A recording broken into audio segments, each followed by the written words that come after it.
Wow, this is wonderful. We've got our long lost cousin, Eli Toran. It's so nice to see you. It's not really a cousin, man. The cousin of your father. The cousin of my father is also my cousin. לא, אני לא יודע איך זה בעברית. זה כאילו בן דוד בשלישית. משהו כזה. זה גם לא רע, אבל אם אפשר לנסות לדבר באנגלית. לא, אני אדבר באנגלית. רק שיגיד מתי מתחיל. Okay, it's good. We can start. Okay. So, Eli, explain to us how you are related to us. זה מוכן. Yes, it started. It's a very long story. That's fine. If you have time. I'm just going to send this to the...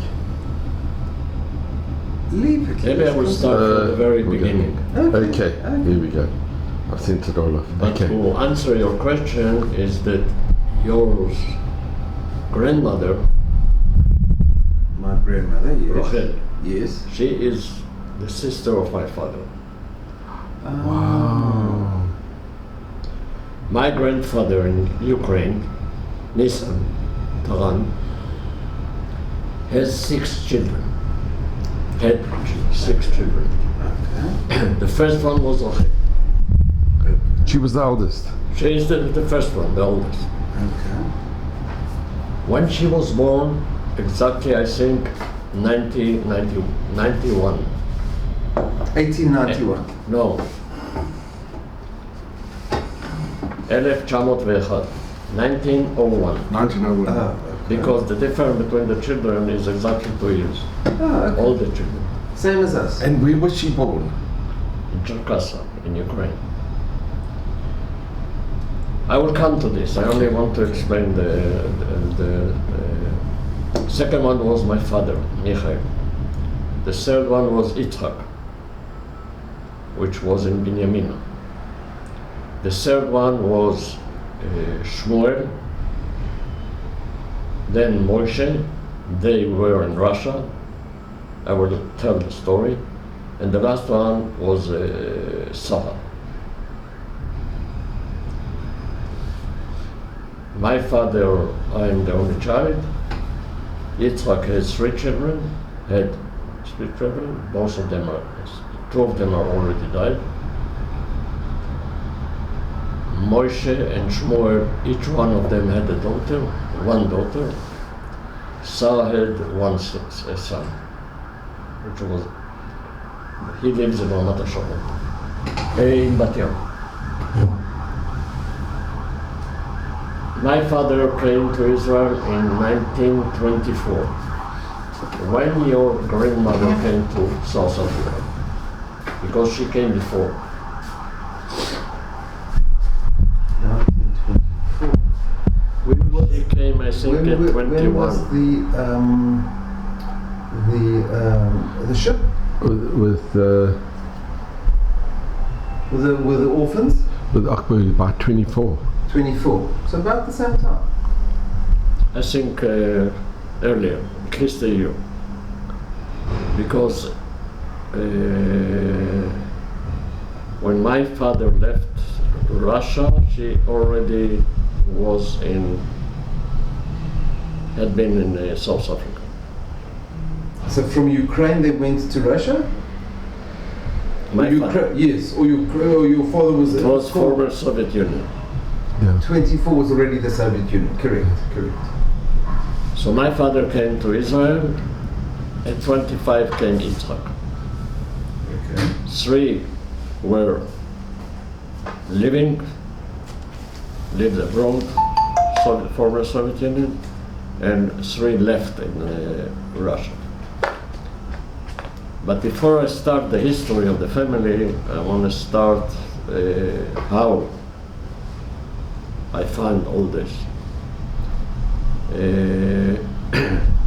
I was born in Haifa,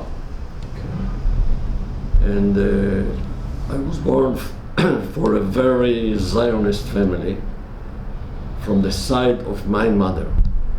From your mother, not from your father? Father came because of Zionism. Okay. And he came at 24. At the beginning of the 30s, he went to France, and he learned. He finished as agronome, genetics of chickens. Wow. And he was one of the 12 genetics in chickens in the world at the 50s and the 60s. If you eat an egg with a brown shell, it's his patent.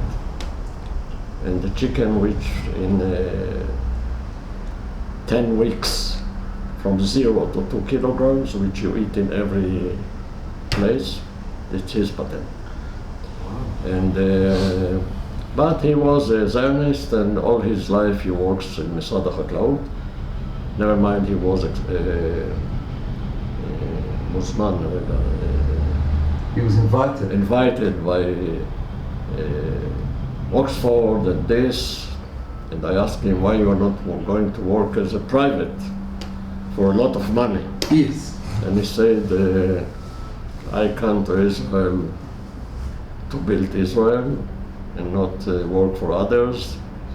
And all the time in our house, I live the side of my mother outside now, because this is very interesting, who they were.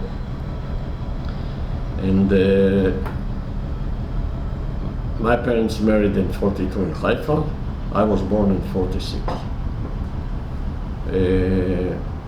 Because of my grandmother, the mother of my mother,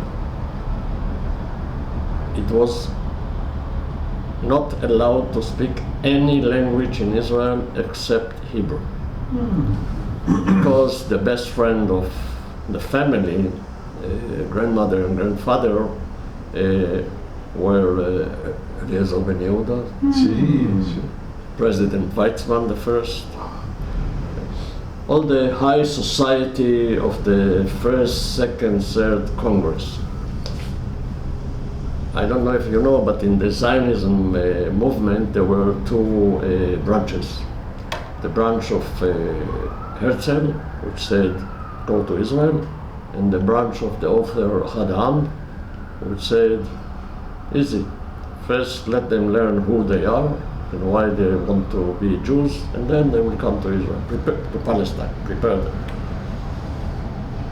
And my grandfather was on the side of Ahad Ha'am, never mind that he came to Israel in 1908.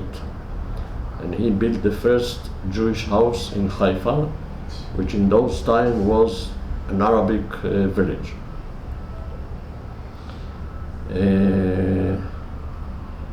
So the Zionism were in the atmosphere. And as I understood when I started to be a teenager and all this, that my father left his family, which he never saw in his life again. Never. Where did your father come from? Cherkasy. Okay. He never saw his Never parents. saw the family which left there. All he had is Rachel and Yitzhak. And it was former Soviet Union, I remind you, so everything was closed. And they couldn't write to each other. There was No connections no at all. connection. How Why? did he manage to leave? It was the early 20s, but it's still the He came as the third Aliyah. But how did he get out of the Soviet Union? It was the beginning of the revolution, 1917, Yeah. left at 1924. It was a possibility for the Jews to move because of the Bolsheviks.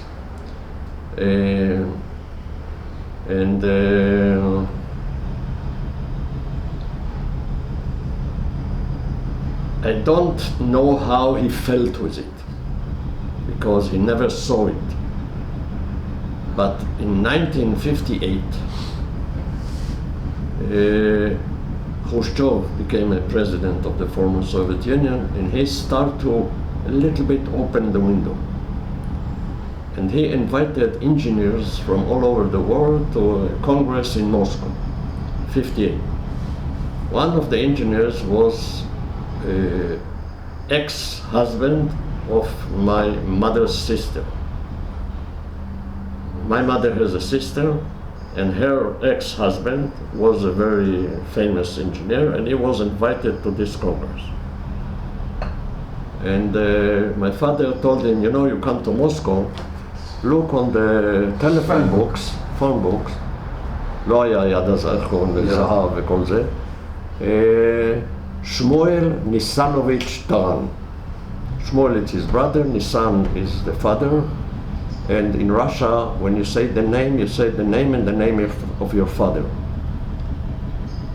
I am Eliezer Mikhailovich.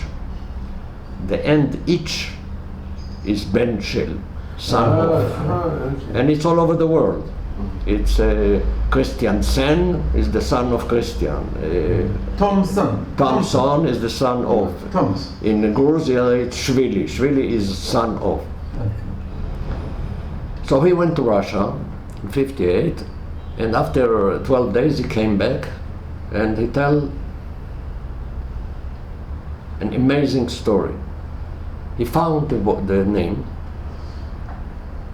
and he decided to come to him. And he came to his house, knocked on the door. I have to explain you that on the 50s, when somebody came to your house in Moscow and knocked on the door, Dangerous. it's the end of your life. It's only the KGB knock on the door at 7 o'clock at night in Moscow. And the door opens his daughter, which is my cousin I met after that, Vera. Vera, it's after the name, in Hebrew it's Dvora. Dvora, it's after the name of the mother of your grandmother. Dvora is Rachel's the mother was Dvora. Dvora, the wife of Nisa. Okay. And 1 minute, I am waiting for something. It's amazing. And אהלן אלי, בוקר טוב, אני כמה דקות אצלך. 10 דקות. רק שנייה. אני לא בבית, אני בירושלים, אבל זה בסדר. ביי ביי.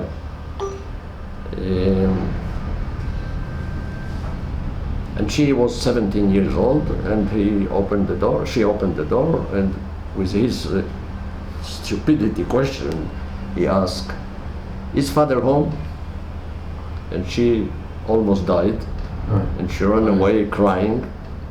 And the father came, and Dodik, the engineer, said, "I don't need anything. He was looked exactly as your father, Wow. as you."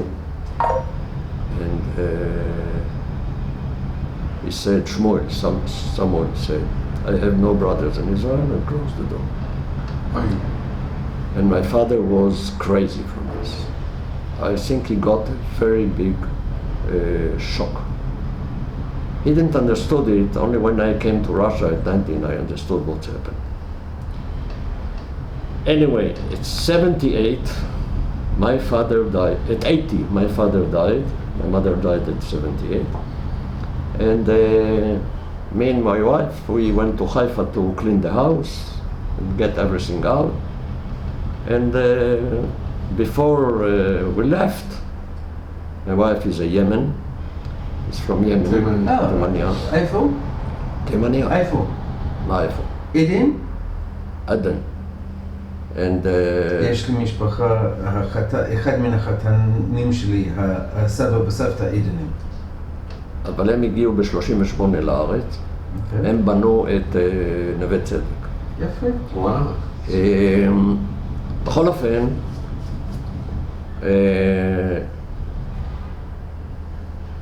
we cleaned, she said, "No, let's go." No, I have to clean the floor. And when she cleaned the floor, she found in the corner a piece of paper.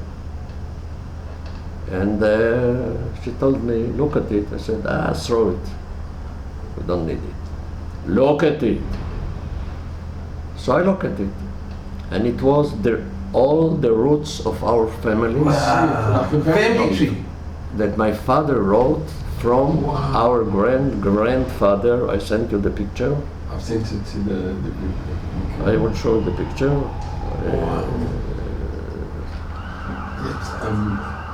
What was it doing on the floor? It must have fallen. It was waiting from God. It's amazing. Shoot. This is our grandfather. You Dov. need this, hold on 1 minute, yeah. Dov Berkovich. Berkovich is Berko, the son of Berko, Toran. He is the father of Misa.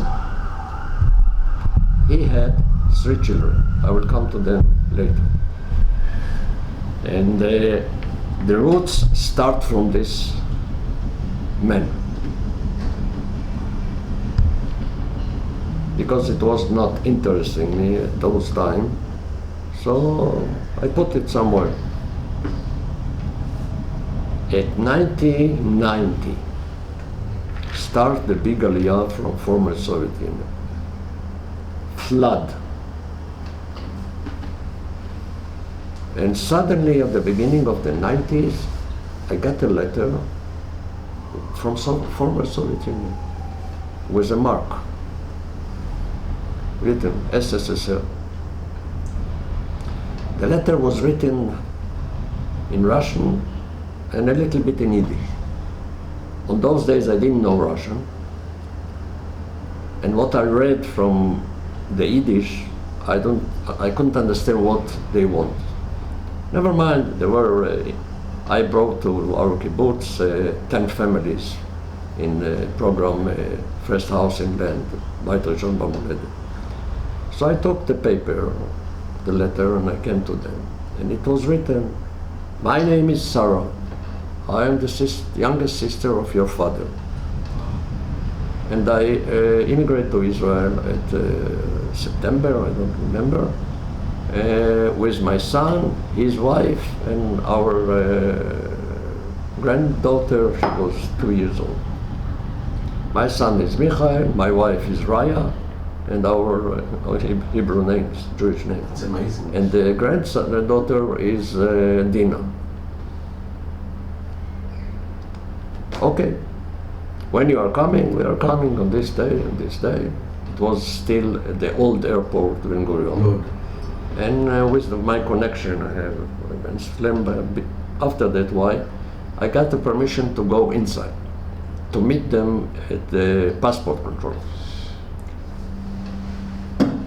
10 airplanes playing from former Soviet Union in this time, 100,000 people in a month.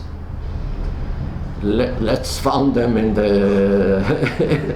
it's like you go to the מגרש כדורגל from 70,000 people and find the סיכה בכזה. And suddenly I saw my father, and I saw Rachel. Did you have a picture? Of her? Yeah. I have to search. No, before you met. No, I didn't know who it is. But you recognized her. But she was so looked like my father, and because my father Rachel and she were black hairs. Yitzchak, Shmuel, and Moshe were gingy. Avram, this grandfather, was gingy. Wow. And we met. And I ordered her already דירה ברמת השרון and everything, and okay. All I knew that she was married to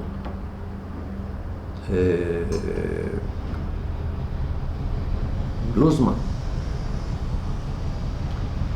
Your grandmother married to Mr. Glassman. It's 2 cousins which married 2 cousins. The cousin of your grandmother were married also to Glassman. The brother of your grandfather. She came to Israel in 1972 and lives in Israel. I send you the picture of Rachel with her.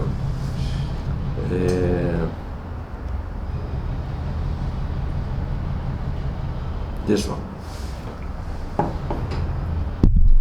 She was in Beersheba, she already died. And Rachel, this is a picture in Beersheba. Rachel Your grandmother, came to Israel. several times. All we know about Rachel that she at least once in a year or 1.5 years came to Israel. She slept in our house. We have a very small apartment, so she slept with me in one room. And with my father, because he has a car, we went to see Yitzhak. We have a picture here, and to travel all over Israel. And she was the only connection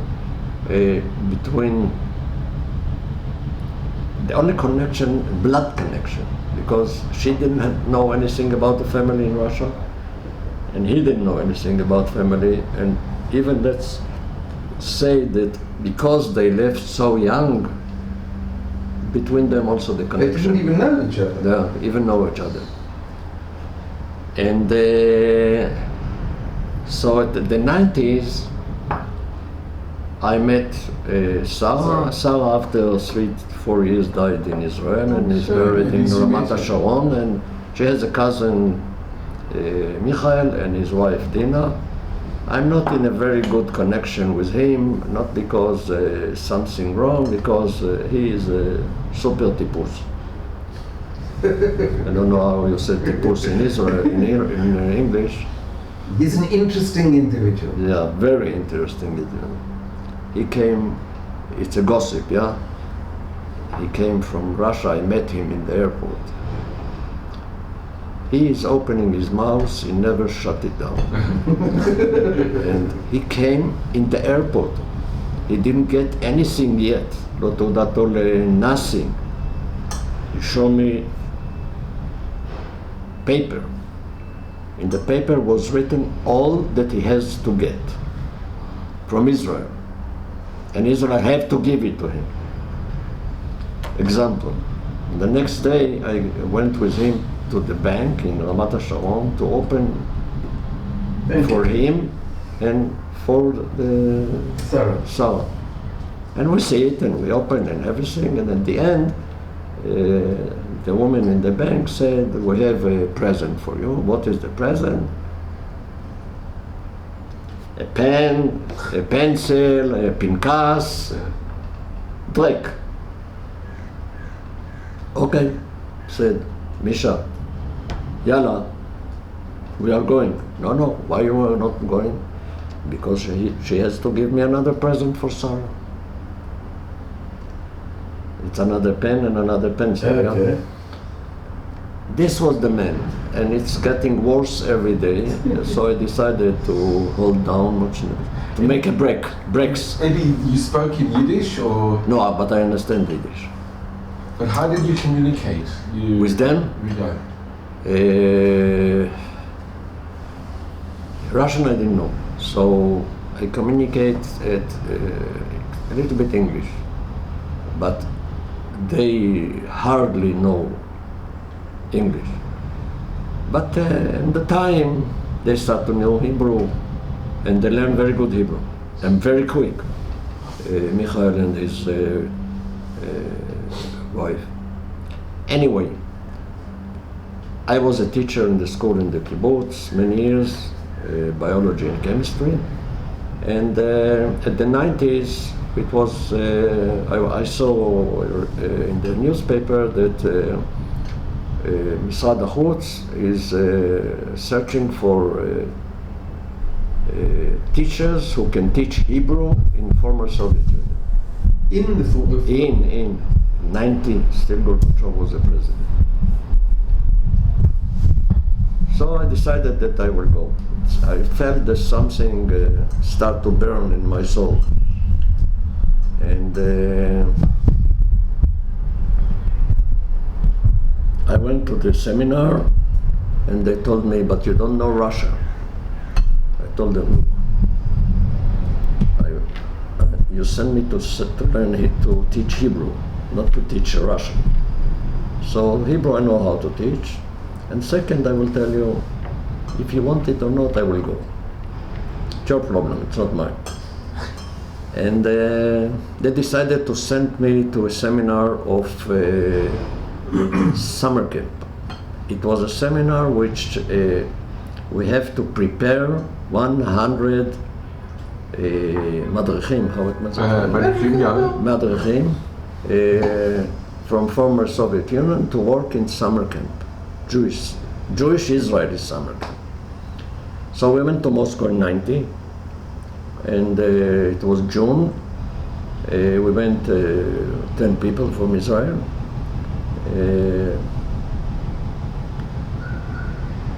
It was horrible. I always say that we learn in school the fall of the empires, the Roman Empire, the Greek Empire, the Turkey. Here in your own eyes, you see the fall of the empire. And it was very interesting to see those 1993. It was amazing to see it. It was very dangerous. And you see, people have nothing. Nothing. I'm not speaking of gasoline. I'm not speaking about electricity. I'm not speaking about water. I'm speaking about it. And we have been in this seminar, 150 Jewish. Former Soviet Union was built from 15 republics. Mm-hmm. And every republic, like Kazakhstan, Turkmenistan, sent 15 madrichim. The seminar was a very big success, and because I was working with the Ukraine group, which came from Kiev, they sent me to Kiev. And in June 91, in the beginning of July 91, I was sent to Kiev to start an Israeli camp, summer camp.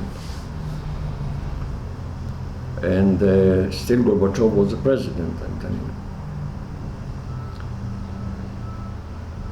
The summer, I will not explain, and to make the story short, after the summer camp, which there were 2 summer camps, in Moscow and in Kiev. And after the summer camp, you have to know him. He was the board of the Sochnut, the chairman of the Sochnut, Mendel Kaplan. He's from Africa. Sure. He wrote a story, a book about Ritzeva, where he came from. He wrote a book about the Sochnut HaYehudit on the years 89 to 95 in former Soviet Union. Oh, okay. The book was in English. I have it in Hebrew. I forgot the name. And there is a special chapter on summer camps in former Soviet. And the name of the summer camps he gave to the summer camps, it's Toran camps. Oh wow! And you have to read this. That's incredible. Yeah. And after that, I went back to Israel, and my wife didn't came because our son was in the army, and I was sent to Kiev at October 91 to be a shaliach. But I was a shaliach of youth, סטודנטים ונוער, and shaliach chinuch, educational shaliach. And we have been 3 Israeli shlichim, 2 in Kiev, me and another one, which was in charge of all Ukraine, and another one was in Lvov. And now I start to answer your question at the beginning.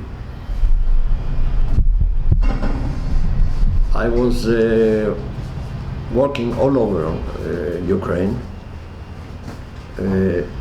I remind you, there were no airplanes because Aeroflot destroyed. It was very dangerous to go by trains because every tourist, not Ukraine, was holding his life in. They knew that the foreign people have money, have dollars. So it was very dangerous to go in Ukraine. So I decided we went by car. Old Russian car, which the door was hardly closed, and benzene, there was no gasoline, so every car moved with 2 jerry cans of benzene in the bagage, and the smell in the car was horrible, and all the drivers are smoking. Walking time bomb. Yeah, walking bomb. And that's the way we are. I Got around travel Ukraine. all over Ukraine, and Ukraine is 2,000 and 1,000. And you drove, or did you have a driver as well? I'm not a shahid. We have a Ukrainian driver, Not Jewish, or? not Jewish. The drivers which work with the Sochmot. And I remind you, it's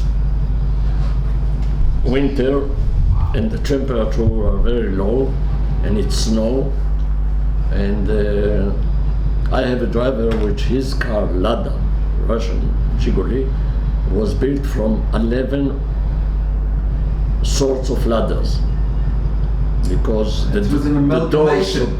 No, there was no money. He works in Yes. garage. Yes. So the garage, instead of salary, give him an old ladder. And his son built it from another 11 ladders. So Amazing. one door was blue, the other one was 5, Wow. several chairs inside. Tirk, you know what is kirkas? Yeah. And- Circus. Amazing. And we sit, and the heat was very bad, and we sit in the car with sakshena, Sleeping bags. sleeping bags. Wow. It's horrible, but the mission. So in one day, when I was in Kiev, I make a lecture to Jewish students once in a week in the School of Educational School. And In Hebrew or in Russian? I already start to speak Russian with many mistakes. The Russian I learned because I decided that if I want to speak and understand the mentality, which is 180 degrees from us, I have first, I will not live in a hotel. I rent a room inside the family. The family was best friends of Glassman in Beersheba, and they gave me the address. So I rent a room in 3 rooms apartment, and I live with them 1 year, and they taught me all what I need to understand the mentality and language. But mostly I learned the language from the drivers. You're going with the car 8 hours. He doesn't know any language except Russian. And we start. And after 3 months I already speak freely. Many mistakes, but people understood me. So I finished the lecture, and always I said, if you have questions, but everybody was a question, please tell me your name. A red girl, Gingy. Gingy. What's your name? My name is Katya Toran. Katya Toran. I said, Katya, you know, I heard your name almost months ago. I'm looking for you all the time. I'm very glad to see you. Please tell me, your parents are in Kiev? Yes. What's your name of your father? Oleg Toran. Oleg in Russian, it's Eli. Is there somebody older than a grandfather? There is. She said, yeah, my grandfather is living with us. Okay, tomorrow is Saturday. Your mother is cooking well? Yeah, okay, tell your mother that I'm coming for lunch. ככה אמרת. Okay? And I love borscht. Okay. I came, I knock on the door. They were very, very happy to see me. Even they didn't know anything except that my name is Toran. I said, Shalom, Shalom, where is the grandfather? He's coming. He was almost 80. He was diabetic, very hard. And he went with a makel stick. I looked at him, my father. No way that he's not ours. Wow, there's such a resemblance. Looks like my father with blonde hair. He was also gingy, palm. We start to speak. What is your name? Grisha. Grisha in Hebrew is Tzvi. And since I went to Russia, I had in my tick the roots of my father. So I start to speak with him, and I saw him the picture of Nissan. His father. No, my grandfather. This one. This is Nissan, my grandfather. So Nissan is his brother. I didn't know yet. I saw him this. He is the father of your grandmother. He's the father. This is Nissan. The grandfather. His wife Dvora, and he is the father of the 6 children I told. Okay. He was the main rabbi and the sheikhet of the city, Which city? Cherkassa. Cherkassa is 260 kilometers south of Kiev, which according to Russia, it's near the house. It's very close, 260 kilometers. How far is it from Uman? 250 kilometers. From Oman, 100 kilometers. I will come to Oman. Yes, I know. And He sees the picture. sees the picture and said, of course I know him. He was ill with cancer, skin cancer, and he came to us to get health and when he came to the Bet Holim, To the hospital. to the hospital, he lives with us. And he always was proud to say that his son working in the Ministry of Agriculture in Palestine. I say, Grisha, this man is my father. Do you remember something else?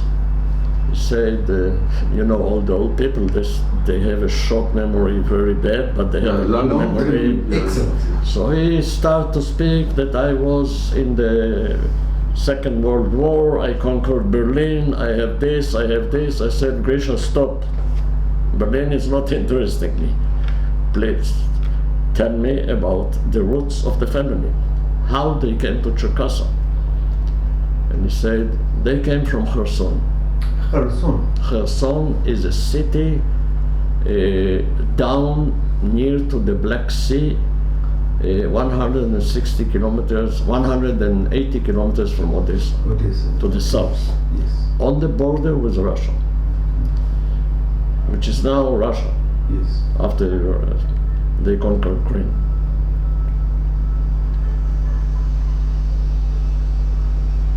And as I look on the roads, and I saw like this, Avram, the great-grandfather, has 3 children, as I told you. On the pogroms, you know what is Yes, pogrom? yes. Which were in the beginning of the 20th century in Cherkassa, 1905. in 1903, one of the brothers left to the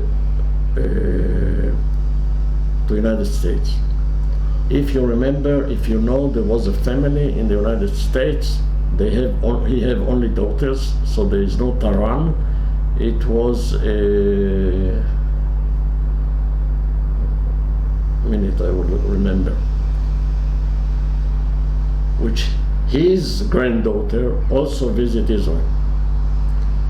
One of their children is living in Jerusalem. His name is Nadav Halevi, Professor Nadav Halevi. He lives in Baka, Wow. Merchavia. Amazing. The second one went from Cherkassa to another city in Dnepropetrovsk. Dnepropetrovsk is a city which 250 kilometers south of Cherkassa.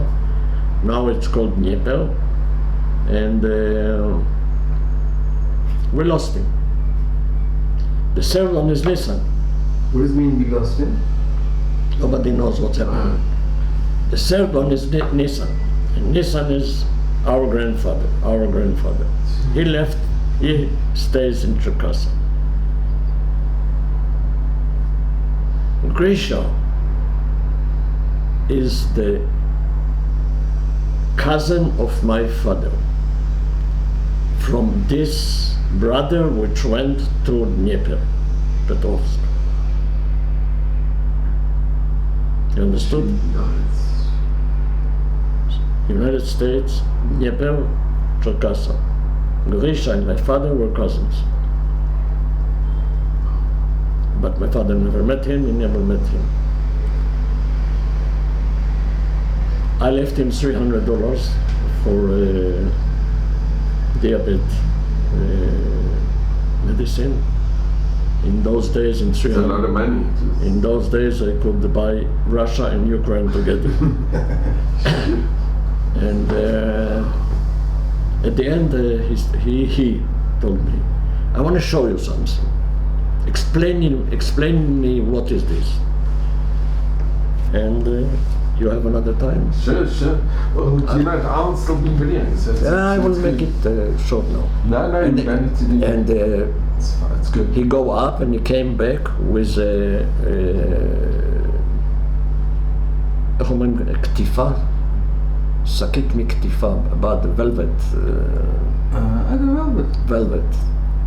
Very small one, blue, written 1812. 1812. Yeah. And he said, "What is it?" And I open it and it's It's filling. yeah. Wow, he didn't know what it was. And I said, "What is 1812?" Yes, He what said, 1812? "This is my grandmother made to my grandfather." Wow. And I said, "Grisha, you are the son of a very religious family. This son was the rabbi of the city. You had a bar mitzvah?" He said, "Yes." "So you don't know what is it?" And I remember, put it here, like this. I said, "Let me teach you." And I taught him how to put tefillin. He was very, very excited. And at the end, I tried to test him. And I told him, "Grisha, you're 80 years old. Nobody needs this tefillin. Your family, give me it as a My main souvenir from Toran family." I said, "No." He never touched it since the age of 13. He was a pure communist. He hated God. He didn't know even that he is a Jew. But he said no. Why? Because I put that feeling on his head. Understand? He has like in a computer restart. Something was restart in his head. And then I came to Israel, and now listen to the stairs which start to be. No, after that I went to the office. Amazing. Amazing. I went to the office of the Sochnot. It was February, minus 17. I always, as a kibbutznik, I get up early. So I went in the office at 9 o'clock. Nobody there. There was 2 rooms, little rooms. That was our office. And I went to make coffee. And I see an old man sitting inside in the corridor. How he came? There is a guard, a Ukraine guard over there. I thought he came to, it was the Aliyah, the sea Aliyah, so he came to hear what it. I sit next to him, and I love very much to speak with old people because of the memories. And I know very much about the history of Russia and Soviet Union, but it's interesting. And we sit, and I ask him, you want about Aliyah? No. Why you came? Simple answer, I don't know, remember. And then he asked me what, I told him, my name is Eli Toran. And he said, you know what is Toran? I said, no. And my father also didn't know. But when I asked him what is Toran, he said, something close to Torah, because they were Hasidim. Yes. And he was a rabbi. He said, no, Toran is the Rashi Tevot, It's the capitals. Capitals the of initials. Talmidei Rabbi Nachman. Yes. I got crazy, and I said, sit, I'm going to the kitchen to bring you tea. I went to the kitchen. Tea for anyone. I came to him. I came to him. I made the tea. I came. Nobody there. Nobody there. I go to the garden. I went to the garden and I told him, you saw an old people here. An old man came and go. Nobody enter and nobody goes out. I said, never. It cannot be. He was here. And until now, I don't know who he was. Maybe Eliyahu Hanavi. I don't know. But this makes me crazy. And then I went home. And at home, my neighbor, her father died, and she cleaned the house. And she said, I found the book, maybe it's very interesting to you. The book is the history of the Jewish settlement in Kherson in the 18th, 19th century. Grisha told me that they came from Kherson.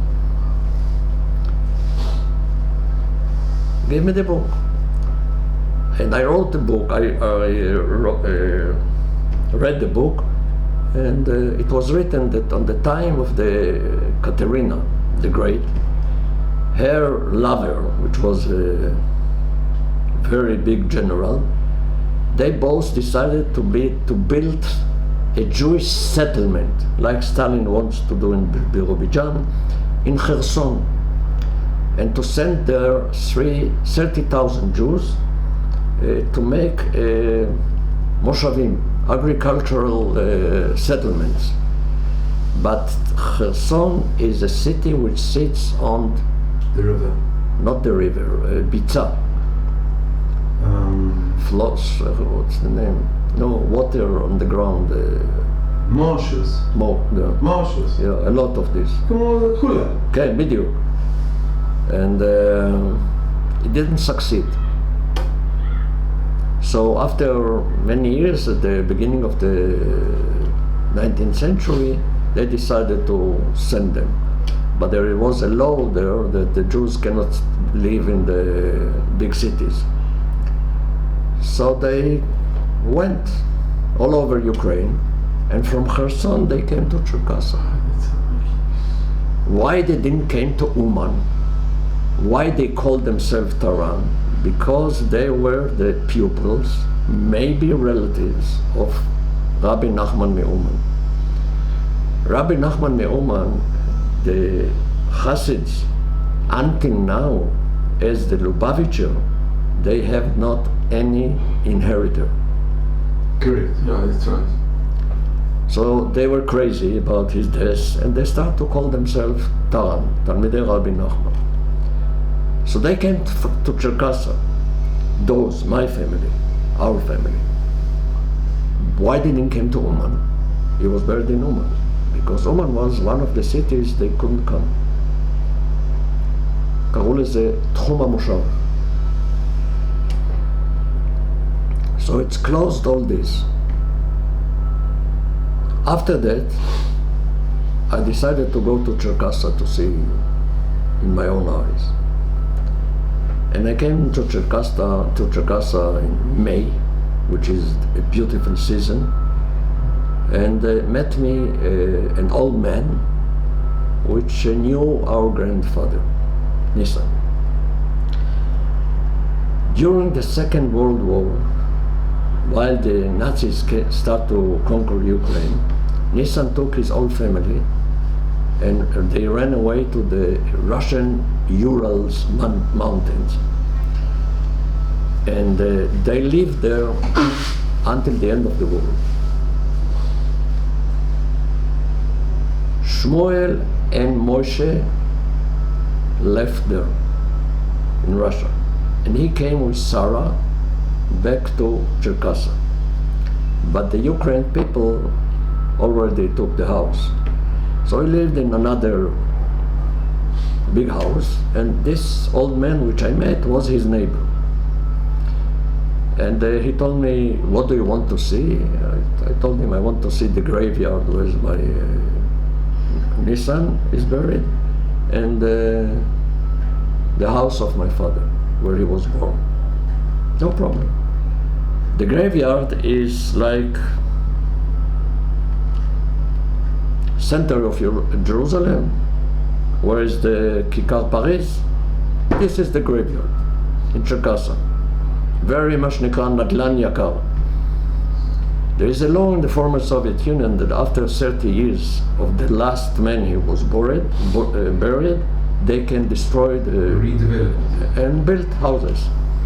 The graveyard was amazing long. What left from him is 60 meters on 60 meters. And on all the rest is building. So the graveyard of Dvora, I couldn't find because the building of it. She was buried in 38. But the graveyard of Nissan I found. The grave. The grave. Yeah. And then I went to see the house. The house was in an old Jewish place, and the Jewish, it was I will show you. It was איך אומרים, בית פרטי כזה. A private house. Private house made of trees. It's Made of wood. Wood home. I am sorry about my English because I'm speaking about Russia and thinking in Russian. You understand my problem? And this is the grave of Nissan.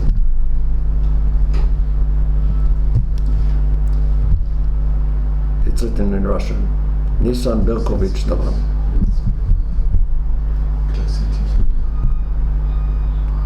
Is there any Hebrew on it? No. It's former Soviet Union. And this is the house where your grandmother was born.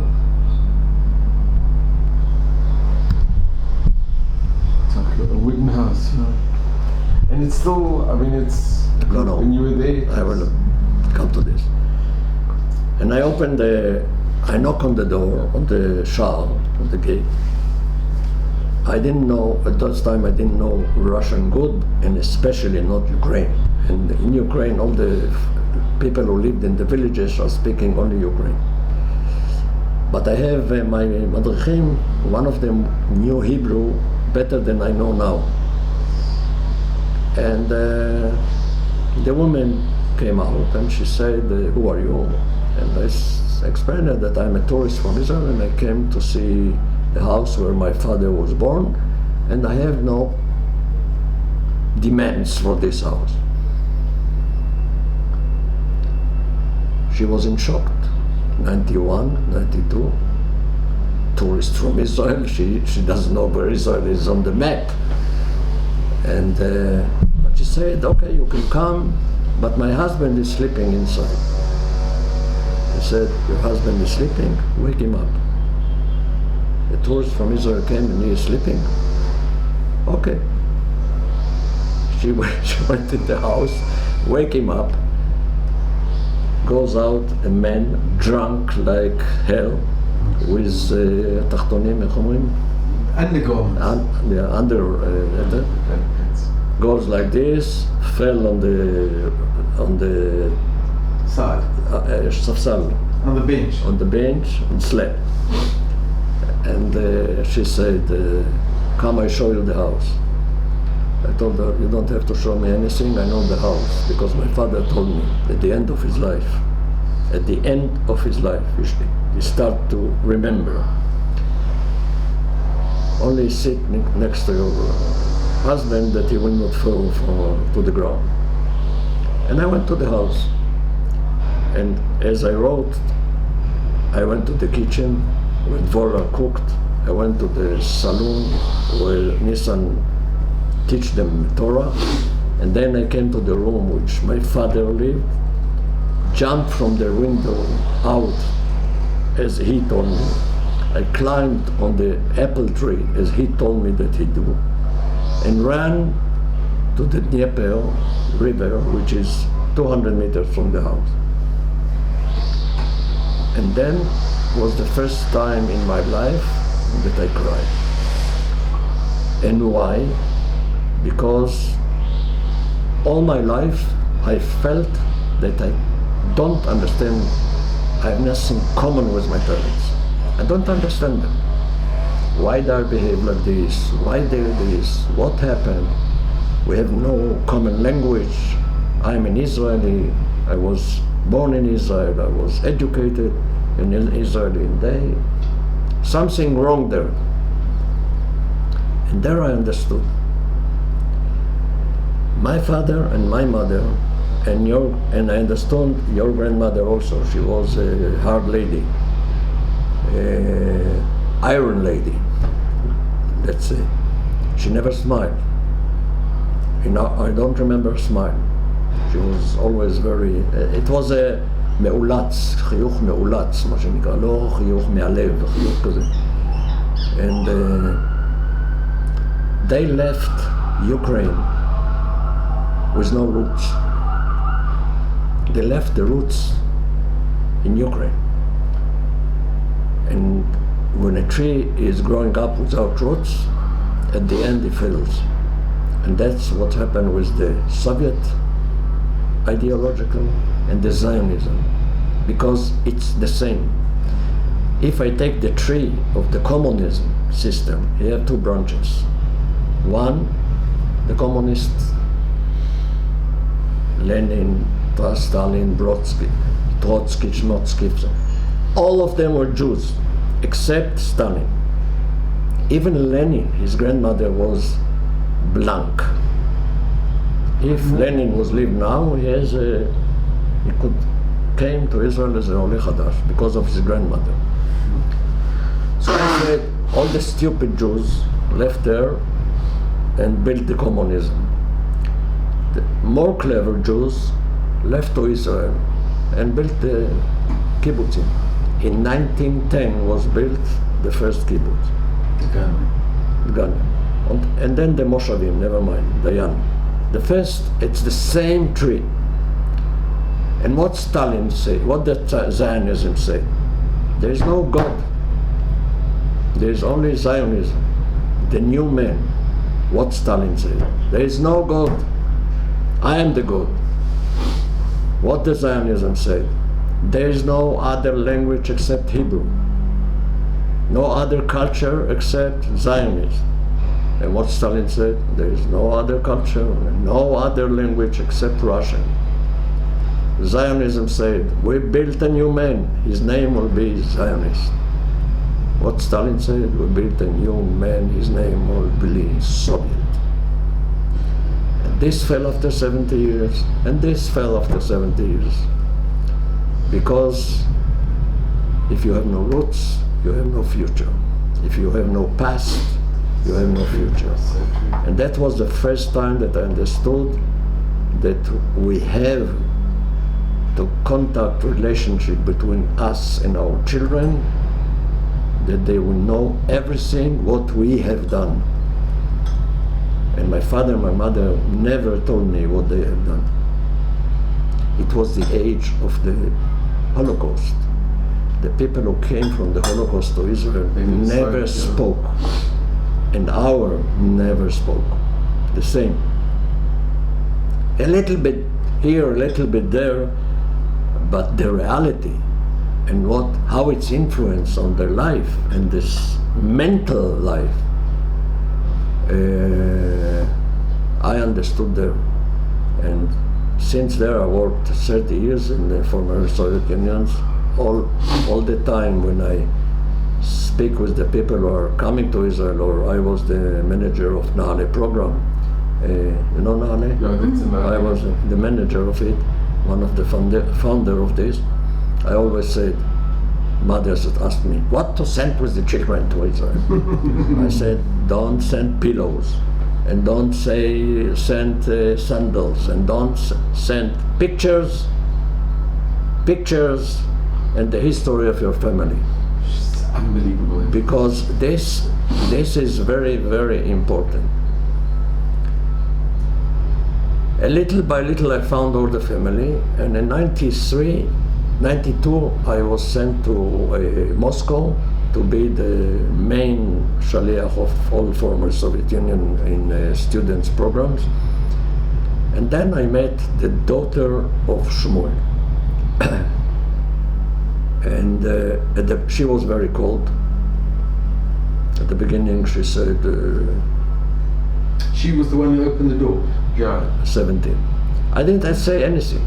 I only say, I am the son of Michael, the brother of your father. Let's meet. Also, it was, all the mafia was ruled. It was very dangerous to go there, Yeah. especially at night. But never mind, at the end I lived with them in their apartment for half a year until Sima came. Wow. And then we met the other daughter, Vera, the daughter of Moshe. Moshe had died and was buried in Nizhny Tagil, in the Ural. But his wife, Fania, the mother of Vera, they came to Moscow, and we met almost every week, every Saturday. We had both of the Veras, and me and Sima, we met at Moscow in the house of Vera. And I asked Fania, you didn't feel that Moshe didn't feel something about Judaism? And she said, you know, every month when the moons start to appear, it's called in tradition Molad HaYarech. Yeah. He was sitting next to the window, looked on the moon and pray in Hebrew. And after that, he gave me the book, and I have to hide it. Hide the book, hide it. Then I asked Vera, the other one, and your father, Shmuel, that's the one who denied that he has a brother in Israel. And she said with very proudness, he was a very, very famous communist. He was the head of the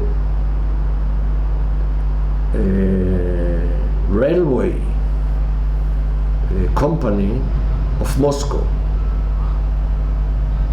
To be a Jew in such a Hard position. in this position, it's unique.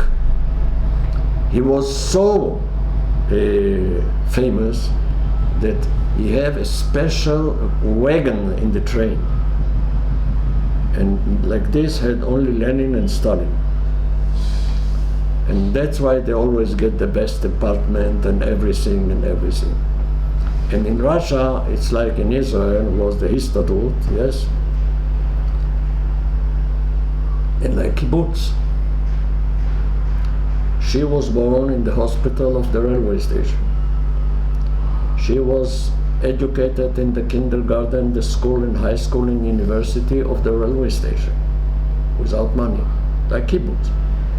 She was an engineer of railway station bridges. If she was ill, she was lying in the hospital of the railway station. And when she will die, or her husband was buried in the railway graveyard. All on the party. It's like the kibbutz. I always said, Sima, the main good thing which left from our kibbutz, because we are in private life, that the graveyard is still free. and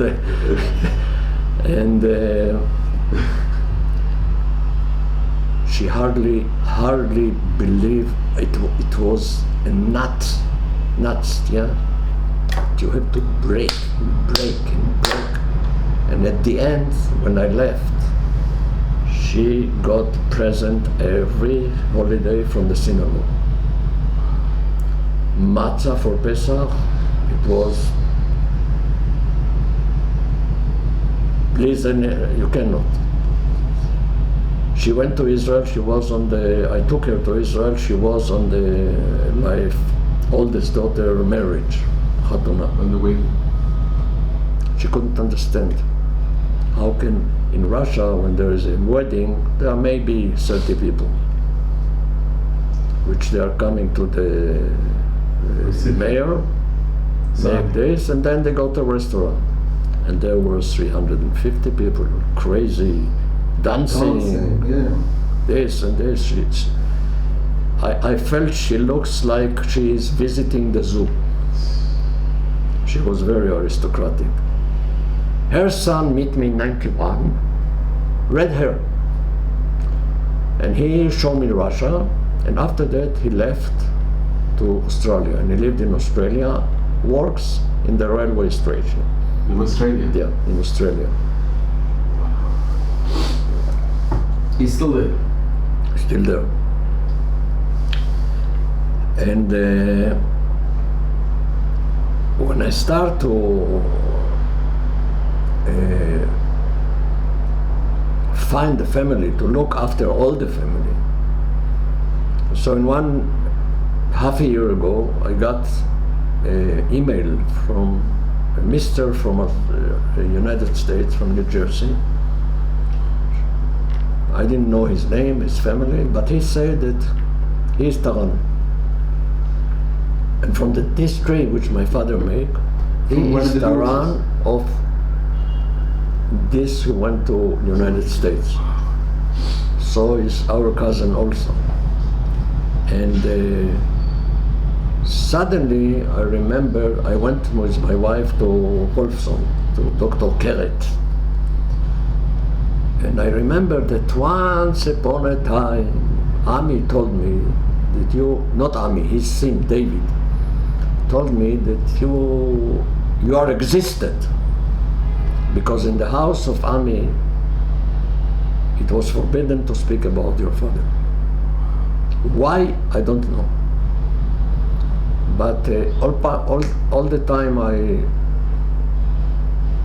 Heleti raised the name of your father, I felt that the fridge is open, especially from here on. Yes. And I couldn't understand why, but I decided that I will not. There's a picture that I saw last night. There is a picture. Of the wedding.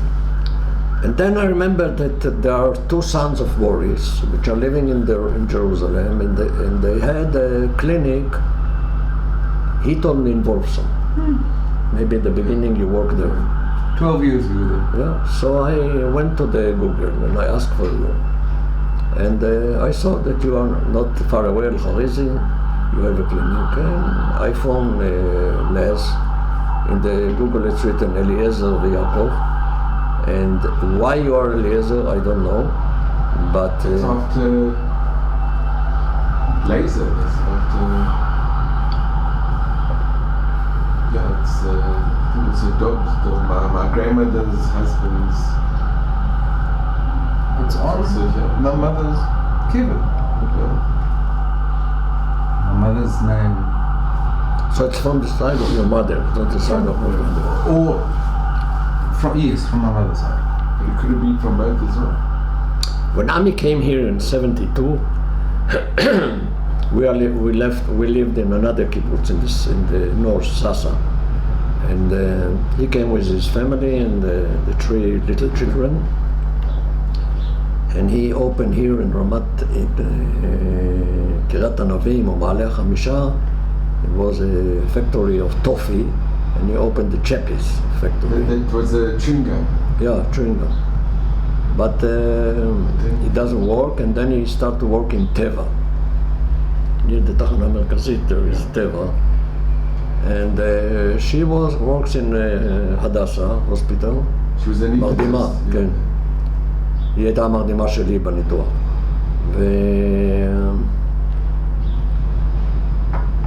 Then he died. Ami loved very much to make photos. He had a good camera and he photos all the time. He loved to fish. He went always to the hula to dig fishes. And He was also very involved with Fish for fish.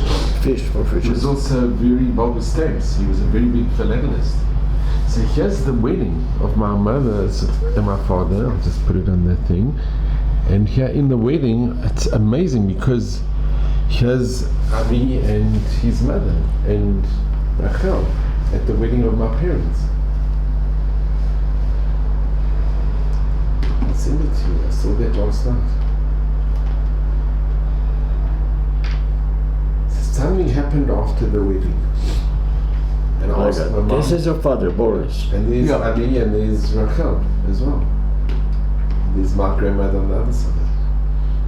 And her husband Dov. All I remember from Rachel that she always looks royalty, Yeah. like a family of So this the is- royalty. She was very, very intellect and maybe because she was from South Africa, I don't know. But on the years that she came in Israel, the economical situation was very bad. And always when they came a tourist from outside, it was, he came from the New World. Really, did she explain how she got to South Africa? I don't know. I know that she was sent by her father. Why, really, I don't know. But maybe he was afraid on her because of the pogroms. So he sent her that only to save her. You think she was married in South Africa, not in the Ukraine? I don't know. I think she was married in South Africa. I think. Or she was, I don't know. But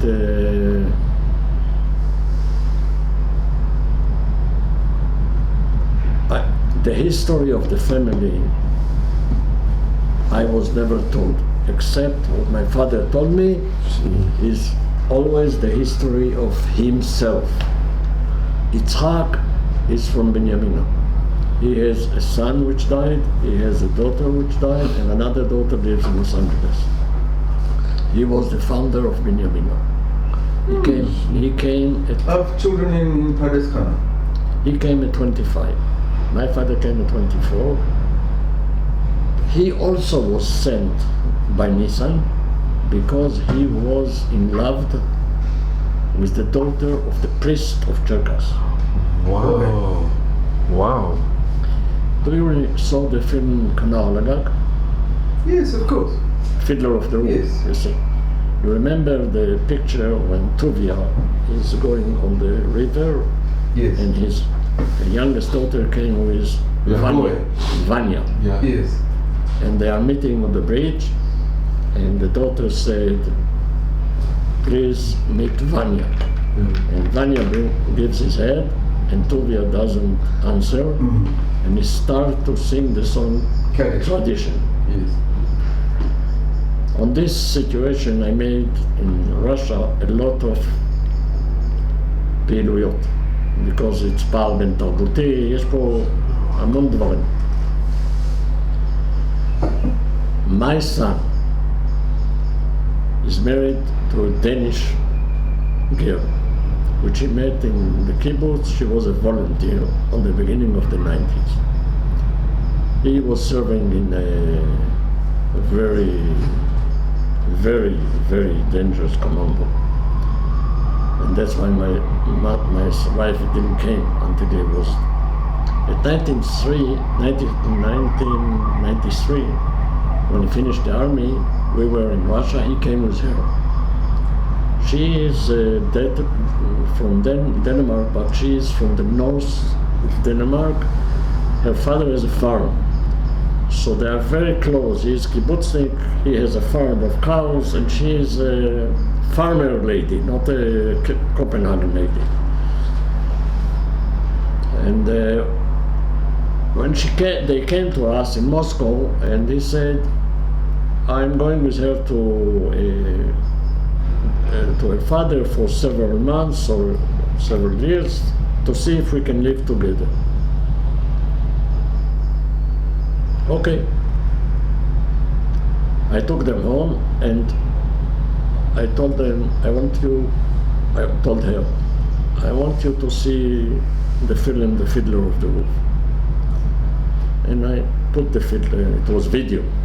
I put the film, and on this picture, when they met on the bridge, I stopped the film. And I said, Marianne, you understand what happened here?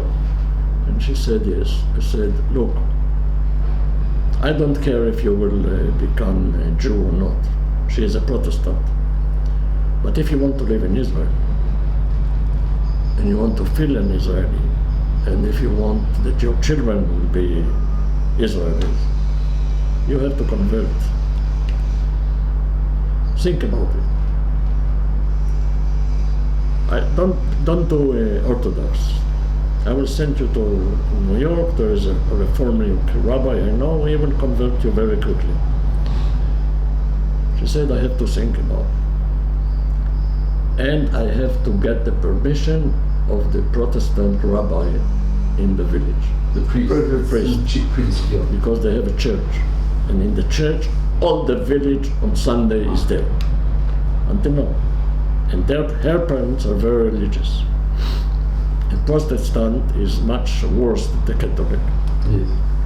They're all good. My son worked there, worked with the father in the cows, and they all fell in love with him. And at the end, she went to the priest, and he told her, and she told him, you agree that I will go after Yariv to Israel and become a Jew? And he said yes. And I sent her to the United States. They have been there 2 weeks, and she was a reforming Jew by the name of Miriam. And because she's from Denmark, the Jewish agency Sochnut recognized her in the תעודת זהות רשום יהודייה. When they came to Israel, they have a citizen marriage, civilian marriage in Copenhagen, in the village, and I decided to make a Jewish in Israel, in the kibbutz, and I make the chuppah in the old synagogue, which is in En Gedi, if you know this synagogue.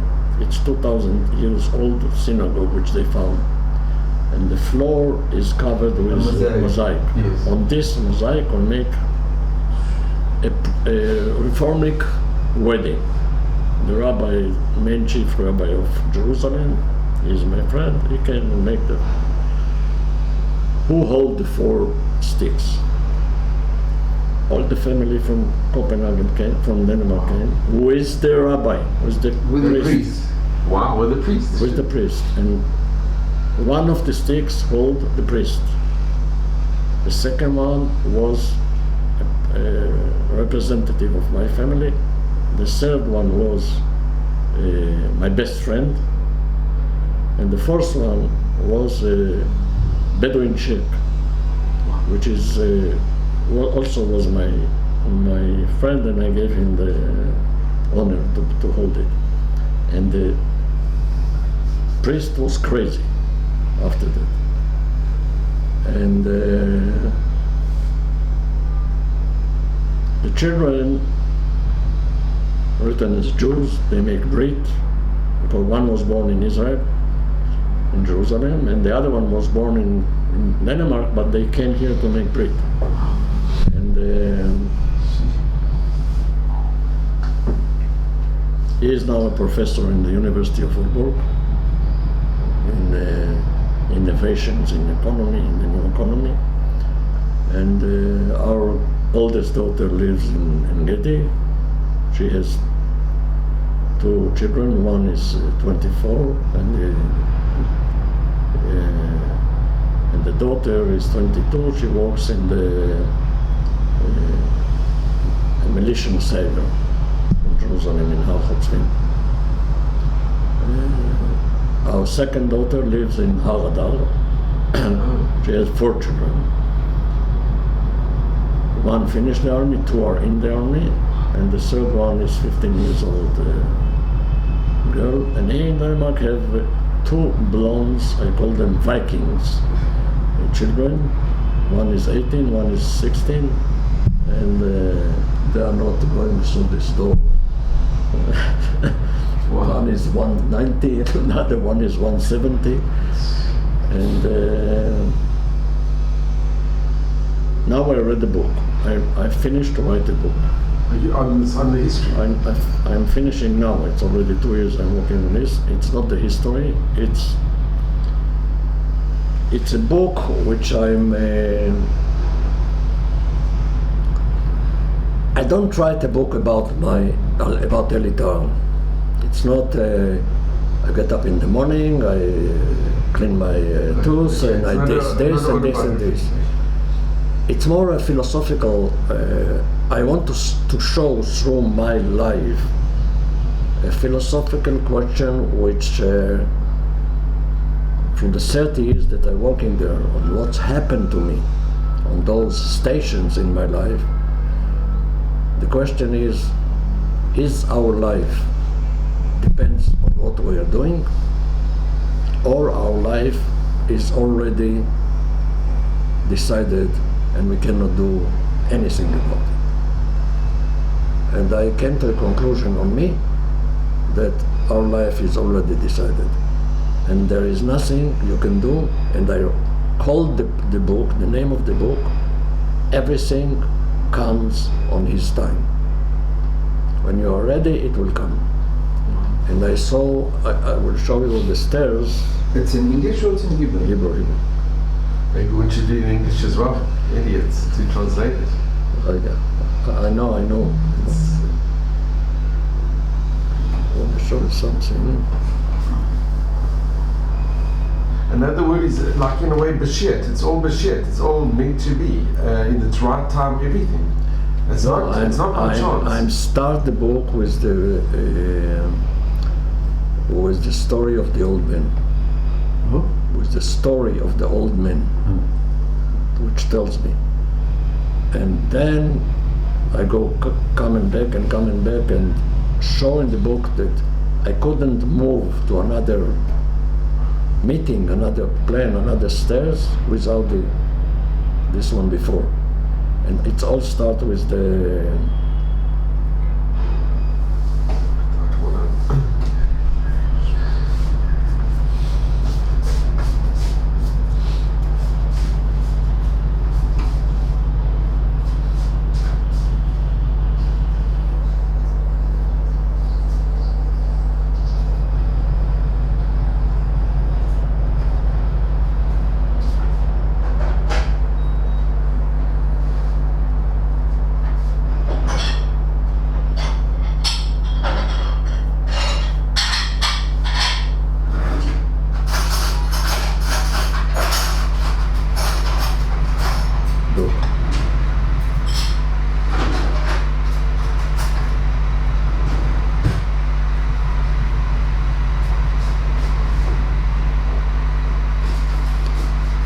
Come less.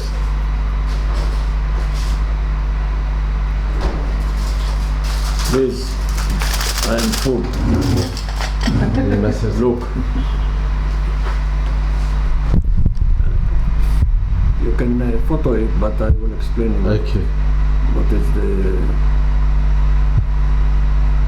You've lost it.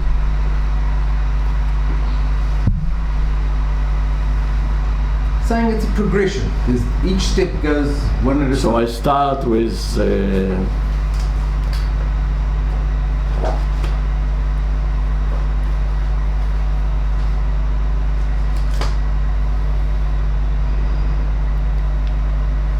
start with the all happens because of this old man. All happened because of this. This is the influence which makes order in my life.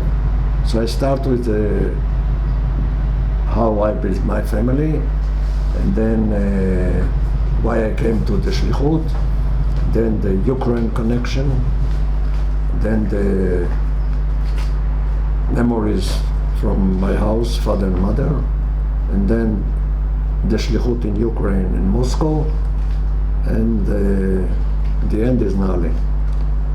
What I want to show that I could not came to Shlichut if all the history was not like this. The same I did, I will not explain it now, but the same roots which I did to my father, I did with my mother.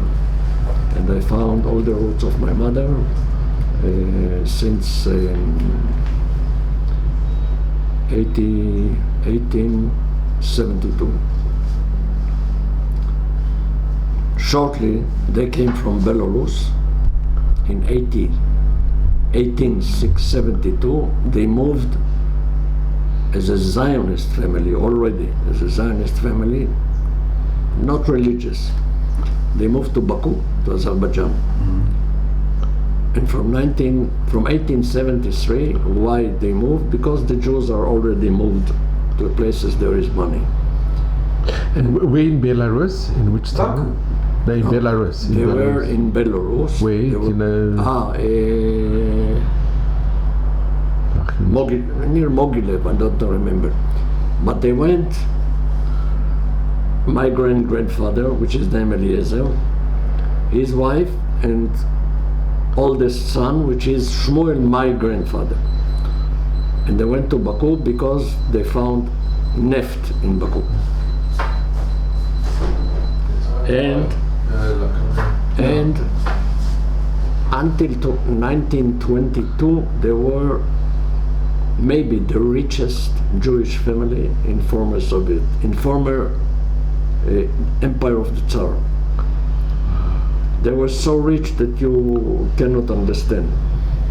They have neft, and they have batei zikuk, and they have ships, and they have trains, and amazing. And he was the head of the Ashkenazi Jews in Azerbaijan. And he was the friend of Herzl, Khaddam, all this.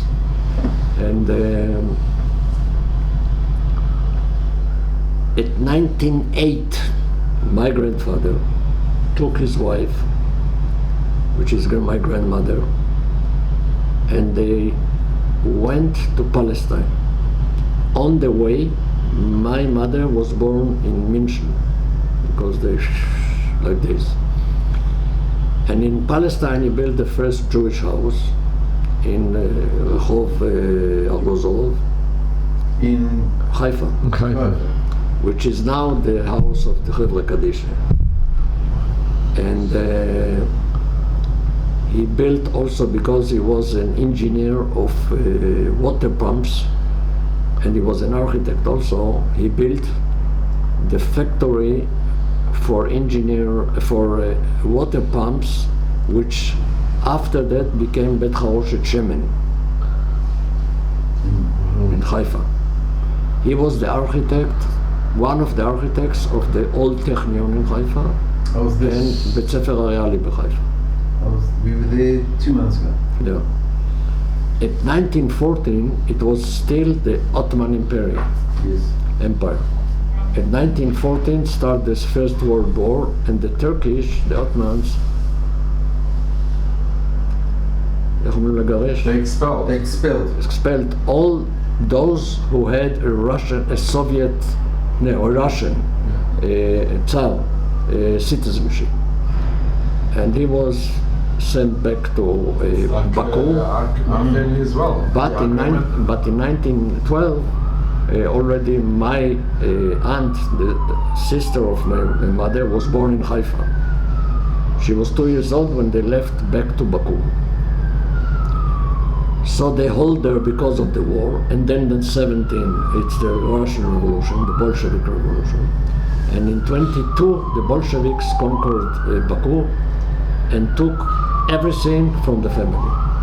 And they hardly, with nothing, through the Black Sea, came to what's called Constantinople, which is now Istanbul. And then the 24 came back to Haifa. And in Haifa, he was merchandise and everything in the down city in Haifa. Close to the port. Next to the port. And they lived in Hadar, then they lived in the Carmel. He was died in 38 from cancer.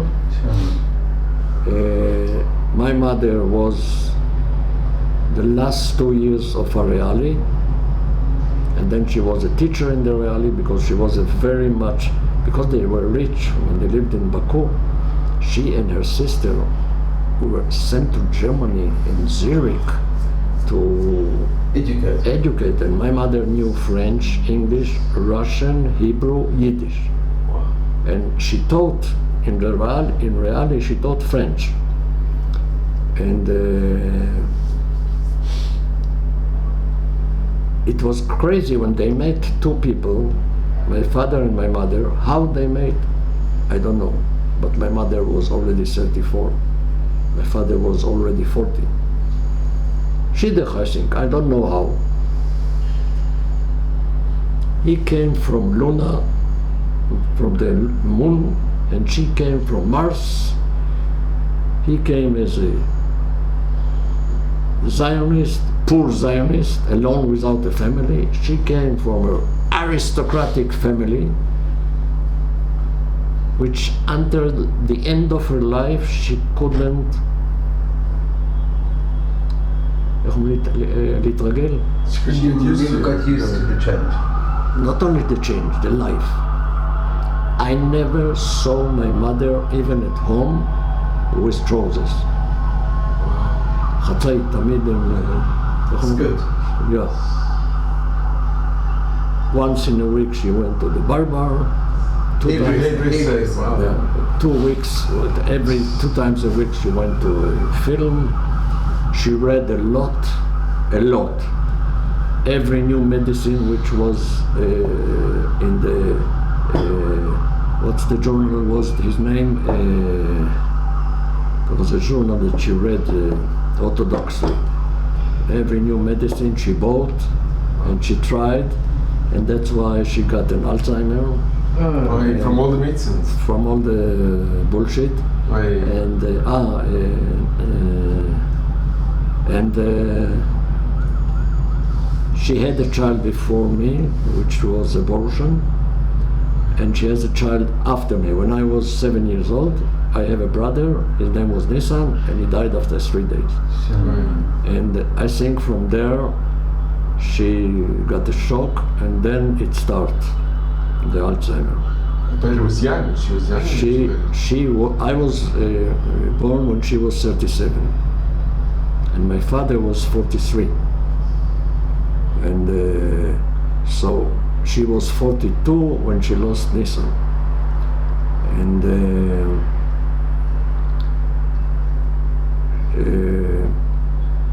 that's why I couldn't understand the relationship between them. What I told you, that I understood it only when I came to their houses. I found, because of my connection, I got from the KGB in Baku all the history of the family. I have the papers at home, what they have, and how they live, and what the status was in the Jewish community, because he was the main. My mother never knew how to make an egg, because she told me that when They have servants in the house in Baku. That she didn't tell me anything. Her sister told me, Atara, that when they smell something in the kitchen, they came to see what's happened in the kitchen. So my grandmother hold them in the ears and tell them, you have nothing to do here. It's not your business what's going in the kitchen. And that's why she didn't know how to cook. And Atara also didn't know how to cook anything. We always ate the same potatoes and the same schnitzel.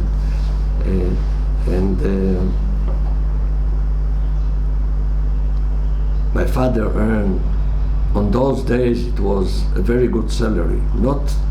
It's like today, 12,000 shekel a month, okay? It was 800 lirot. That was the salary.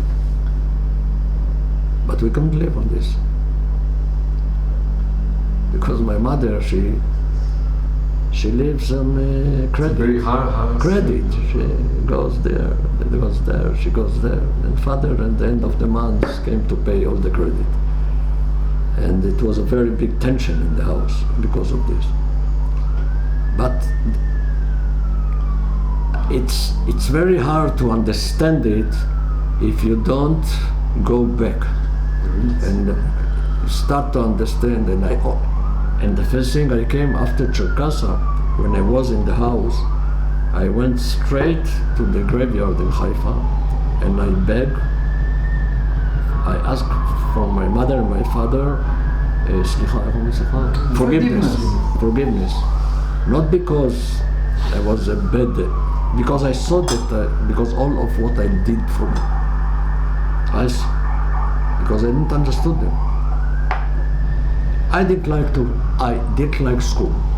I was a very medium minus pupil. And for my father, like a genetic, it was very, very important. It cannot be that the son of such a man will not be minimum genetic. And he always, every day told me, on the year when I was 3 years old, I knew how to read and write, and at 4 or 5 years old, I knew Gemara Talmud Baal Peh. In mathematics, how can I have a son that doesn't know mathematics? And once I told you, if you will not speak with me about mathematics every day, maybe I will know mathematics. And when I finished school at 12, he hardly got a matriculation. I told him, you see this pencil in my hand? It's the last time you see a pencil in my hand.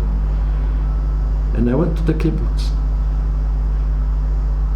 When I was 28, already with 3 children, I wake up in the morning once and I tell my wife, Simale, I feel that I want to learn. And I went to the Faculty Lechatlaut in Rehovot. Until now, I don't know why. And I am an agronome also. And what happened to me with this agronome, that I was a teacher. And now I know that my mission was to, if I was learning psychology or psychology, I was much, much happier in my life. But that was decided. Maybe if I was learning psychology, I would not went to Russia in the future. I don't know. That's the problem. It's all Mina Shamayim. It's all Mina Shamayim. That really is. And this is the main. Yeah, I just want to show you. So this is a picture of our family. So here's my father, my late father. This is our brothers and my sister. Like I said, Boris. Yes. Yeah. And there was my grandmother. My mother and my mother's mother. They were also very ציוני. רגע, בוא נתחיל. זה אתה? That's Les. That's me. That's That's Michael who lives in Johannesburg, and that's Toran who lives in Johannesburg, and that's Jackie. And then that's you. See, yeah, there's a very big resemblance between Michael and Jackie. Yeah, I see. It's like twins. And it's my mom and her mother. and my grandmother. And this is your sister? Yes. She lives in Johannesburg? Yes. And she's got a daughter that made Aliyah, and my brother's also got a daughter that made Aliyah. So we have to make a family This is meeting. my father and my mother. It's yeah. This is exactly what my mother heard. The same Wow, with the Yes, hair. in those times. Yeah, I like it. And that's why she has to go twice a week to The hairdresser. Yes, of course. So that's wow. Yes, I've got to Okay. get going. So I'll Are you just- going to carry on with the video? Maybe just a few more. No, you're going. Yes, I'm going No. to go. There's one short thing that you mentioned that was pivotal in your life that reminded me of an experience I had with Meira. Now, all my life, I never met my grandfather, obviously. I don't think my mother met my father's father. No, he died when Dad was 6. Exactly. No. There's 8 years between him and the next one. So he died when Dad was 9. Or no? 9 or 10. I know that Rachel, when she came to Israel, she came as a widow. Yeah. Yes, of course. No, Of course. So Rachel had, you call him Ami. I never knew his name was Ami. Emmanuel. Yes, Emmanuel I knew, but I didn't know Ami. In Israel, they call him mommy. Okay. So Emmanuel was a sickly child. My father was 8 years older. And when she lost her husband, so she couldn't support them, she sent my father to It was boarding school. boarding school. Pneumonia Shlema in Bloemfontein, hundreds of miles away. He grew up by himself. He had his bar mitzvah by himself in Bloemfontein. That was it. And I won't go through the whole history, but the first time I came to Israel was in '74, and my father said he doesn't want me to visit his brother. And I listened. My brother, when he came, he didn't have that instruction, and he did go, and he has an experience that he can share with you.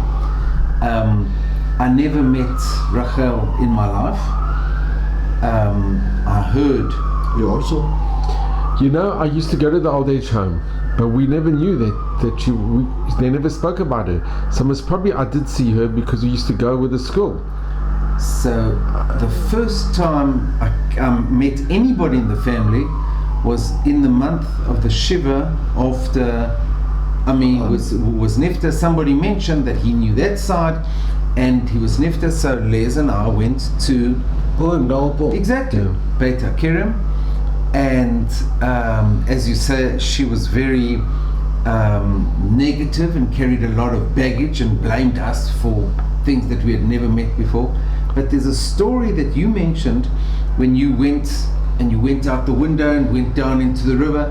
She mentioned the same story in describing Rachel's home and the connection with Breslov. So that's why I said the river and whatever it was. So I didn't really know what she was talking about, whether she was telling your story or whether No, she was... she didn't know my story. I never met her. Right. After that. You never met Meira? After Hamid died, I never met her. You haven't seen Meira after, and the children? They left to Ramat Sharon or something like this. They don't because of live her- here anymore. No, they left already. long time ago, because of her daughter. The daughter, He's got a difficult kid. she has a difficult kid, and she went to be with them at Ramat Sharon or Hoda Sharon, I don't remember. David, I am speaking with him. sometimes. David, I see discovered David. the names of their children, and it was stunning because the names of their children are our names. No, David. Michael, Michael. David. Michael, my brother's name is Michael David. David, Michael, Jackie. I'm Jackie. How does that happen? I've no idea. But when we mentioned that we wanted to meet, when she heard that I live in Efrat, she wouldn't let me meet her children. I know, but you know, also in relationship between Ami and Meira, she was very dominant. You can feel when I came to to their houses. We came several times here. We even And slept. Rachel didn't stay with him when No, Rachel came to I'm visit speaking you? about No, me and this my is I wife. understand, but you said Rachel came often. She never stayed with him? It was before the 70s. Oh. They came in 72. I'm speaking And about, after they came, she never I'm speaking visited? about the 50s and the 60s. And in the 70s, she never came? No, in 70 I was already was married and no. But always when we come to their house on the 60s, you feel the tension in the house. She was very, very dominant in the house, especially in the relationship with Ami. And Ami always traveled alone. Most of the time he went to vacation, he went to the north to fish, and he read a lot, Ami. He didn't take the kids with him? No, he went alone. And It's amazing. He was very involved with stamps. He was an exceptionally good Yeah, I philandelist, know. like my father as well. Oh, I'm going to be late. Sorry, it was lovely meeting you, Eli. first of all, we are all We should get- invited to Engedi. We might take you up on that one. We like Engedi. I'm going to do this. But just- don't come now, it's 46 degrees in Engedi. and I'm not that sick. No, we have to also make will. a family meeting. Sounds So good to me. take something with you. No, it's beside it. I need to take my tick. I'll just mention a little bit and then we'll close, but because I don't want to keep it too I long. also have to go. So, Jackie, it's wonderful.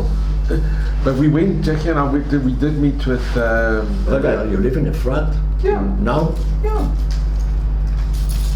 it's, So you are mitnachel. 36 years. She told me that in her family, they either voted for Meretz or they voted for one of the Arab lists.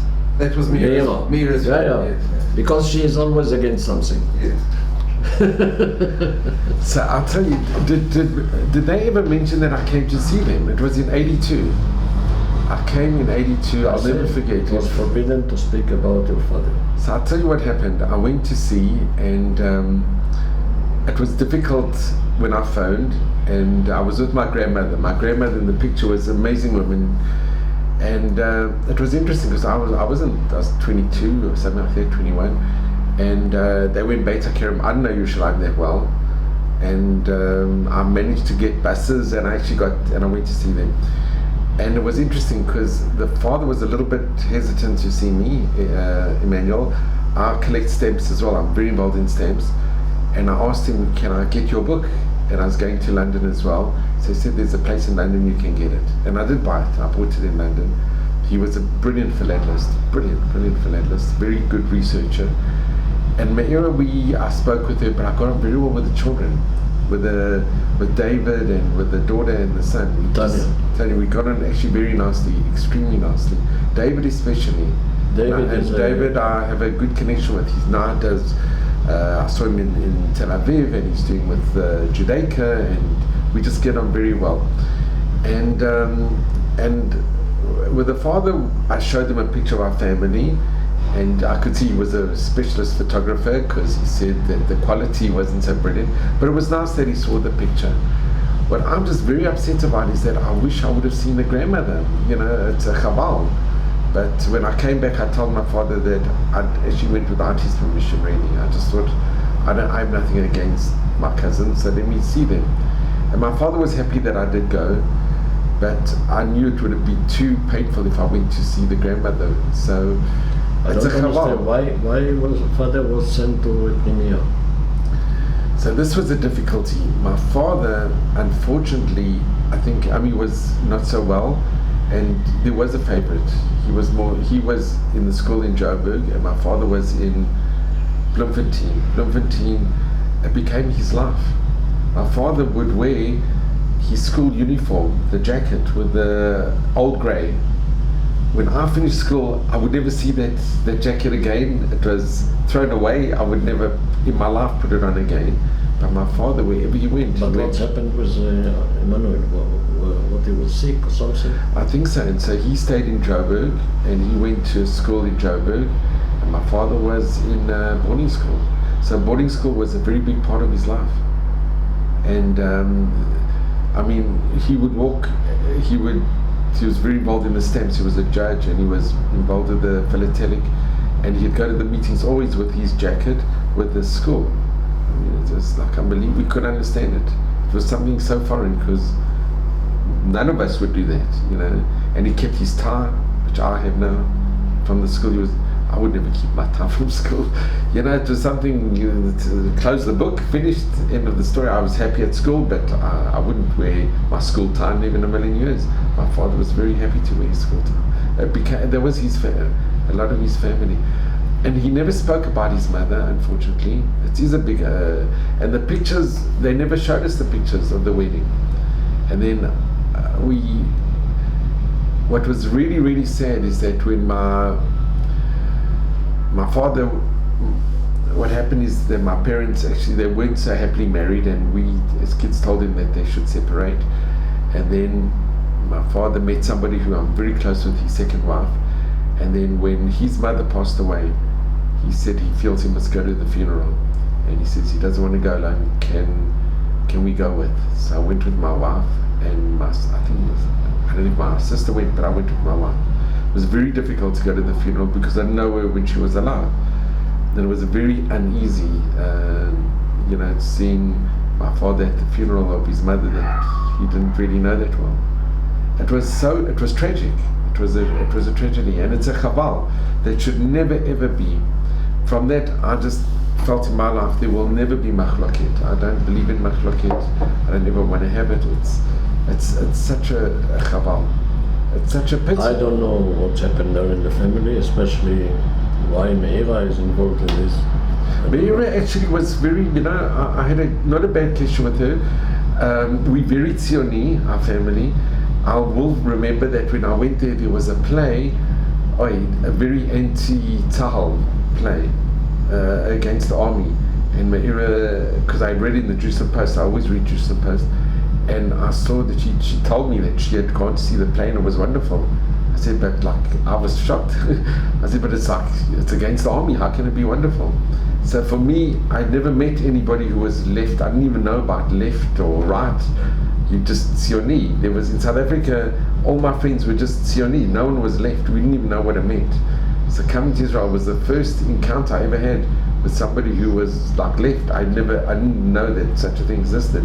But we still had a kesher, and then I was in touch with her because my father's father and Rachel went to Ukraine for the Achberg. It's a whole story about the Achberg, the orphans from the Ukraine.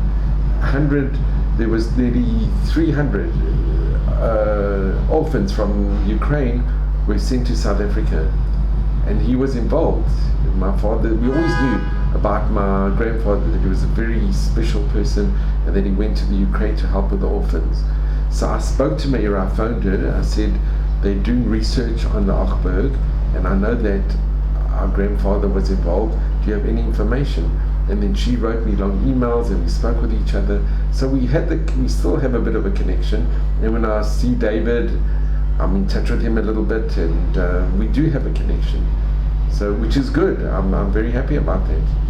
And then one of the children did come to South Africa, and my father wanted to connect, and he phoned to say, can I meet? And they weren't keen to meet. It's a tragedy because it's such a chaval. You have children? I've got 2 daughters, and we've got a grandson, Baruch Hashem, who's our life. And where they live? Modi'in, and the other one's in Tel Aviv. And they're also Shomrim? Much less. My elder daughter went into the army, and she became a katsina. She was an officer. And my other daughter, but they're traditional, which is good. Everybody must follow. My wife and I are very open. They must follow their own derech. You asked your wife if she remembered me? Sure, of course. So Lucy, I'll show you a picture of her. She's actually, but Eddie, this has been incredible. I'm so glad that well, she hasn't really changed that much. This is my wife. So she's been at Havatanoa for like more than, so many years. And I'll tell you what happens there. She gets on, very, very, very special with the children, with the students. They're like friends. It's not a teacher-student relationship. It's like they're very close. Family. And a lot have gone into the army, and they see Lucy as like a friend of theirs. There was one boy from the Ukraine that was dressed very frum, and he asked my wife, can she put Bay Samach Dalet on the... Turned out that his father was Jewish but not the mother, and he later converted.